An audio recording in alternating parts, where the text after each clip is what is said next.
Hi everyone, my name is Beth Secchi, my pronouns are she, her, and I am an Associate Director at the Yukon Center for Career Development. Today I'll be presenting on the internship or co-op search as part of our Husky to Hire series.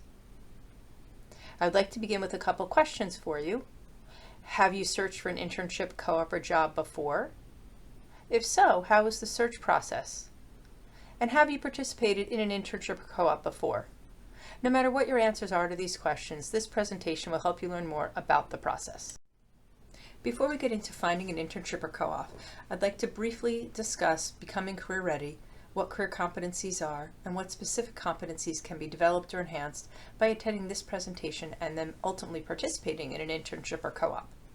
Becoming career ready comes from the National Association of Colleges and Employers Foundation of Career Readiness, which is having the ability to, quote, demonstrate core competencies that broadly prepare the college educated for success in the workplace and lifelong career management, end quote. In simpler terms, becoming career ready is the development and articulation of these 8 competencies that have been identified by employers as essential for career success. We've had some great resources on our website, career.yukon.edu, to help you identify your competency levels and ways to further them. Today's presentation and then participating in those internships and co-ops will help develop these following competencies: career and self-development, being able to talk about your career journey; communication, specifically written communication, but I'd say oral as well; professionalism, demonstrating your ability to behave appropriately in a work environment; leadership, the ability to utilize personal or team strengths to complete a task; and critical thinking, the ability to understand situations and identify the appropriate needs. In this presentation, I will cover what internships and co-ops are, Yukon student considerations, motivations, how to find opportunities, the process of analyzing opportunities, and action steps. So there's a lot. I'd like to begin with a couple of questions for you. Have you searched for an internship, co-op, or job before? If so, how is the search process for you? And have you participated in an internship or co-op before? No matter what your answers are to these questions, this presentation will help you to learn more about the process. So first we're going to discuss internship and co-op facts and Yukon considerations. When it comes to internships or co-ops, there are some distinct differences between the two. For co-ops, they must last at least the entire semester, they must be paid, and they have to be full-time. Co-ops also are not for credit, and while completing a co-op, students can only take up to 6 additional credits per semester, meaning 1 or 2 classes. Co-ops provide an opportunity for students to be fully immersed within the organization to hopefully lead to full-time employment. On the other hand, internships can occur at any point during the year with various timelines and hours. These opportunities may or may not be paid. Students can have internships count as academic credit for the semester if they're completing it during the semester. Or you can have it in the summer, but again, it must be completed during the summer. With internships, they are not as fully immersive as co-ops, and they may or may not be a pipeline for future employment. The main focus of internships is learning. There are 3 ways to document and potentially earn credit for your internship experience. The first is through an academic department where you can earn up to 12 credits. The second is to earn 1 credit through the university's supervised internship course run by the Career Center. The third is just to have your internship experience noted on your transcript, again working with the Career Center. If you are thinking about earning credit, make sure you make those arrangements prior to starting the internship. You cannot earn retroactive credit. Now we'll discuss some motivations when it comes to acquiring an internship. When looking at student motivations, we have 3 questions we'd like to ask. 1, why do you think students seek an internship or a co-op? Second, are you ready for the experience? And being ready involves knowing how to prepare classwork, knowing your work ethic, finances, is your transportation in order, do you have the right attire, and do you have the right mindset? Third, do your reasons match an employer's reasons? And we're going to touch on this more in the presentation in a little bit. So I just asked, why are you getting an internship? Or why do you think students want to go for an internship? We want you to think about what you are hoping to achieve personally and not because others told you to do it. As you can see from the list on the slide, there are numerous reasons why students elect to get an internship. Whether it's earning credit or getting experience or the idea of learning more skills, all these reasons are valid. It's important to remember that you should be prepared and ready for an internship to have the best experience. In addition to thinking about the reasons why a person might have an internship, they want to gain experience, they want to network, etc., it's also significant that you know yourself. Because if you are going to apply for an opportunity, you want to make sure it aligns with your values, interests, personality, and skills. So let's just briefly cover this. With your interests, how do your interests relate to the position, company, or industry? Do your values match? Do you need to compromise? Should you compromise? What skills do you have, and are those the skills needed by the position or the industry? Perhaps you don't have the skills yet, but the organization is willing to teach you. Employers want to have a sense that you know what you want. So a less than ideal response to why would you like to work at my organization, or why do you want to intern here, is I'll do anything, I'm looking for any experience. That always goes poorly for the employer and ultimately for the student. It's too vague, and it almost can come across as an I don't care, versus I think most students think, oh, by saying I'll do anything, it shows a commitment to being able to participate fully, and unfortunately that's not how it's received by the employers. So you want to be able to specify 2 or 3 reasons why you want to work for a specific company or have a specific position. You want to think about how you will positively contribute to the organization, and you know you can do that because you thought about your skill set. Think about your career competencies. Remember, we talked about them earlier. How are you going to articulate that you have these? So all of this information comes to play when you think about why you want an internship and how you're going to represent your value when you're talking to a future employer. Earlier, I brought up student motivations, but I want you to think for a moment now about employer motivations. The employer motivations are not going to be the same as yours. So if you think in the school setting, when you're sitting in class, your motivation is to learn and to probably pass an exam. The teacher, the instructor's motivation is to teach and help make sure that you understand the material. They are not motivated for you to pass an exam. I think they're happy when students pass, but that's not their motivation for teaching. So when we look at it look at the internship co-op search from the same idea, your reasons for wanting to get an internship or co-op may not be the same as what an employer is seeking for hiring an intern or a co-op student.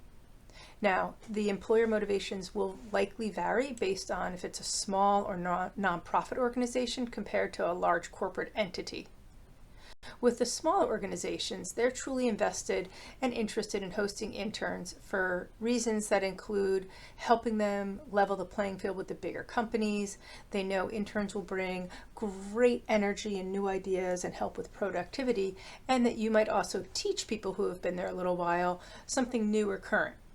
The large organizations tend to focus more on recruiting future talent because they are bigger. They often are hiring larger numbers of interns, and then their goal is to convert an intern into a full-time employee, because from a dollars and cents perspective, it is financially lucrative for an organization to convert their intern or co-op student to a full-time employee versus having to launch another search, because now the recruiter doesn't have to spend time interviewing, reading resumes, interviewing, doing reference checks. All that's been done already.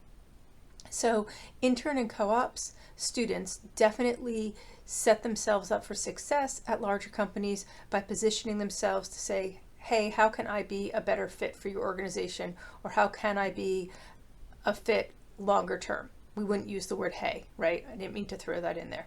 So keep this in mind as you put together your documentation with applying, when you go on interviews, when you're asked, why do you want to work here? Please don't answer because I'm looking to gain experience. It's more, I'm looking to learn more about the industry or about the company. I thought an internship or a co-op was an excellent place to start. And I hope by the end I'll have a good sense if this is where I want to start my career. You're still saying you want to get experience, but you're saying it in a way that will resonate more with the employer. Earlier, I showed you 8 career competencies, but let's focus on what we think the top career competency employers are most interested in their candidates having. Take a look at the list and choose the top skill that employers want to see on the candidate's resume. Were you right? Did you guess teamwork? Now, in order to be an effective team member, you probably have to demonstrate a strong work ethic, problem-solving skills, and creativity. So all 4 are important. Here's another list that shows employer preferences for what's on your resume. Employers have repeatedly stated they want students who want to work for them and have excellent communication skills, especially written ones. As we went through at the beginning of the presentation, employers are looking for candidates that have these career competencies. So when you're applying for internships, co-ops, and ultimately full-time jobs, think about the ways you can highlight these competencies throughout your application to make yourself stand out amongst others applying for the same position. And now that you know what employers are looking for, you want to look for your best mutual fit. You want to ask yourself this question each time you look at a posting. Read between the lines. Do that quick skills, values, interests match with what the employer is looking for to see if they connect. And will you gain beneficial experience and build the skills you want? Now that we've covered some of that background information, let's actually talk about how to find these amazing opportunities for you. First up is a quiz. I'd like you to think about these questions and then I'll do the answers at the end of the slide, not the end of the slideshow. So I want you to ask yourself, what percentage of available jobs are actually advertised? What's a way that a student can use LinkedIn to find an internship? And is it true or false? Can you write an introduction letter to an organization's president and inquire about the possibility of an internship? So let's go back to the first question. Only 20 to 30% of available jobs are advertised. The rest are filled through networking and a hidden job market, which I'll explain more in a future slide. One way to use LinkedIn to find an internship is to search in the job bar. Another way is to connect with a recruiter or an alum. You can go through a group. There are numerous ways to locate opportunities within LinkedIn, and I'd recommend meeting with a career coach for an appointment or going to a LinkedIn lab if you'd like to develop that further. Lastly, is it okay to write a letter to a company president? I'd say true with some notes. So if your writing skills are absolutely superb and you've done your research, absolutely you can approach the company president. I would also send it to the recruiter or the hiring manager to let them know that you've kind of gone above their head to the president, and that way it's not a surprise when the president reaches back down and says, this person came to me. It also might be more conducive to send a message through LinkedIn versus sending it to their email address if you can find it, or if you have a personal connection to a CEO or someone of that caliber, that's also another way to connect. As I mentioned earlier, we're going to talk a little bit about the hidden job market. So let's first address networking and relationship building. Networking is just having a conversation. It is not anything, it's not intended to be stressful, even though a lot of people absolutely do get stressed out. They think of walking into a large room with all these strangers and passing out business cards. Rather, think of even your opening weekend at UConn and you started to meet people who live in your building, or if you're a commuter, think about how you met people your first time you saw them in class, or maybe at a student activities event or in a club. When you're just introducing yourself to someone and you're sharing and finding out what you have in common, that's networking. So just take it to a different level now when you are job searching or internship and co-op searching. I want you to look at this pyramid where it says employers hire in this direction. So on the left, the arrow goes up. So the smallest part at the top, the advertisements and job boards like Indeed, even Handshake, Idealist, Dice, any of those, that's the smallest place that recruiters find people. Where do employers find people? Way down at the bottom, the biggest part of the pyramid, internal promotion, lateral move, temps, and consultants. And then right above that is contacts from existing staff. So that's referrals. So recently I was able to help my son get introduced to the HR person for hopefully an interview because I have a friend who works at the place where he applied. So I let my friend know he applied. She reached out to HR. They decided to interview him and they hired him the same day. It wasn't because I knew my friend. I didn't get him the job. I gave him a lead. My friend has known him for a while and was able to vouch for him, but he still had to prove himself in the interview. So if you have people who are offering to help and make referrals, take them up on it. It's not a bad thing at all. You still have to prove yourself with the interview. Now, if you look at this chart again and we go on the right side, people look for jobs in this direction. As you can see, the arrow is going down. Almost entirely, people start using advertisements and job boards instead of using those referrals like I just mentioned, or getting that first opportunity and then making connections when they're there and getting hired from within. So I definitely encourage you to use LinkedIn, use your references, use your resources, make those connections. And if any time you get stuck, that's when you turn to the Career Center, and we're happy to help you figure it out so you feel more comfortable networking and relationship building. Let's talk search strategies. So one way you can start that networking and relationship building is by attending career fairs, participate in career conversations where you either initiate your own, like an informational interview, or you go to a small info session or a table at the university campus where you get to talk to a recruiter one-on-one, and it's not as crowded as a career fair. You can definitely approach some organizations to create your own experience, and if you're unsure how to do that, I would say work with the Career Center on ways to articulate your value proposition as well as to how to write the message to the employer. You certainly can apply online through a number of search engines, company websites, professional associations. We're not telling you not to do that. We are saying don't put all your time just doing that. And of course, you can apply on Handshake. Though I just mentioned that recruiting platforms are not the best way for finding opportunities, an exception is a little bit Handshake, because Handshake is for recruiters who are searching for college students and recent alumni. It is not for the general public. So the employers that post on here, these are employers who specifically want college students. So absolutely look in Handshake to see what is available. You can go in, you can put in keywords. We used here internship, nonprofit as keywords, and we got a number of positions that came up. On the left, you even see ideas of other opportunities that might be similar. On the Career Center's website, we have a page devoted to internships and co-ops. So as you can see, there are a number of tiles, and one of them specifically is about internships. When you go into the internship one, you will start to see more about how to find opportunities both on and off campus. As mentioned on the previous page, when you click on the internship page, you will then be directed to the page in front of you, and it has resources on earning credit, search strategies, different links, etc. There's a page dedicated to earning credit for your internship. Information is at the top about the Career Center courses. On the left, you'll see all the 70+ departments that have internship classes, and on the right, there are majors that don't have internship classes. However, there's still information on there about where UConn students have interned. UConn actually offers internships on all of our campuses, and you can learn about them by clicking on the on-campus internship page. If you'd like to have some other virtual resources off the Career Center's main page, there are a few that are helpful and beneficial, such as Vault, where you can do research on industries and learn about the culture of an organization. Career communities are focused into 8 to 10 areas, not major specific, but industry specific, such as marketing, because we know we have UConn Business School marketing major. We also have comm majors, we have English majors who are sociology majors who all want to go into marketing. So they're based on career communities, not on any specific major.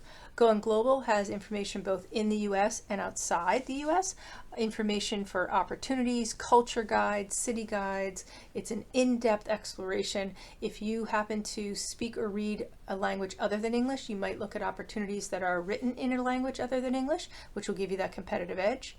Job Market Insights gives you just what it says, insight into different opportunities and what's going on in the economy. And of course, the Husky Mentor Network is an excellent way to talk to alumni who want to give back by giving advice, suggestions. You can get to know someone. It's not intended to be a long-term formal mentoring relationship unless that happens organically. Typically, students meet with alumni 1 to 3 times for advice.